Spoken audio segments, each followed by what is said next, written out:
जब make in India कहते हैं तो मेक फॉर इंडिया भी है, क्योंकि 125 करोड़ का देश है, इतना बड़ा मार्केट है।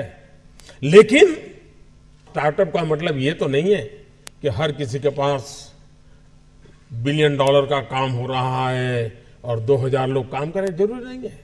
5 लोगों को भी अगर मैं रोजगार देता हूं तो मेरा स्टार्टअप मेरे देश को आगे बढ़ा रहा है।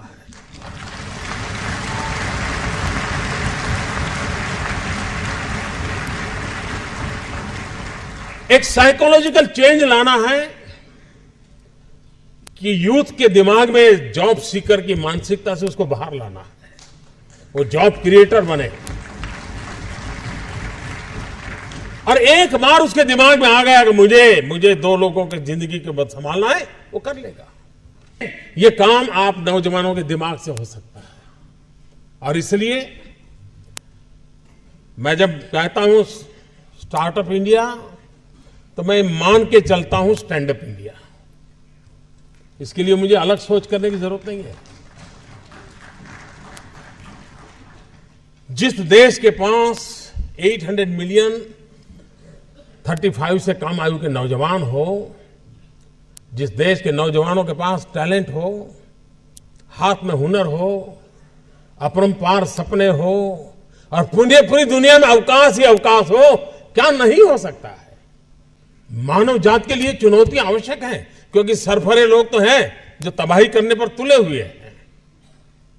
लेकिन हम मानवता को बचा भी तो सकते हैं। हमारे पास इस प्रकार के लोग हैं।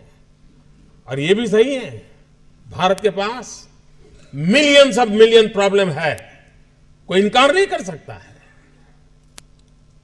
लेकिन एट द सेम टाइम मुझे इस बात का भरोसा भी है कि बिलियंस ऑफ बिलियन माइंड भी है। अगर मिलियन प्रॉब्लम है तो बिलियन माइंड भी तो हमारे देश में है।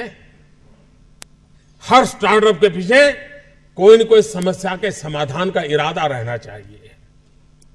और जब किसी स्टार्टअप के पास समस्या के समाधान का इरादा होगा तो उसकी संतोष का लेवल भी कहीं कुछ और होगा जी। जब किसी की जिंदगी में बदलाव लाता है तो उसको एक सेटिस्फेक्शन मिलता है। और इसलिए मैं वो कुछ करके दिखाऊं जिसमें मैं जॉब क्रिएटर बनूं, मैं वो कुछ करके दिखाऊं कि जिसके कारण किसी की जिंदगी में मैं काम आऊं, मैं वो कुछ करके दिखाऊं कि मेरे देश को एक कदम आगे ले जाने में मेरा भी कोई योगदान हो। इतना भी अगर सपना लेकर के हम चलते हैं, हम बहुत कुछ कर सकते हैं।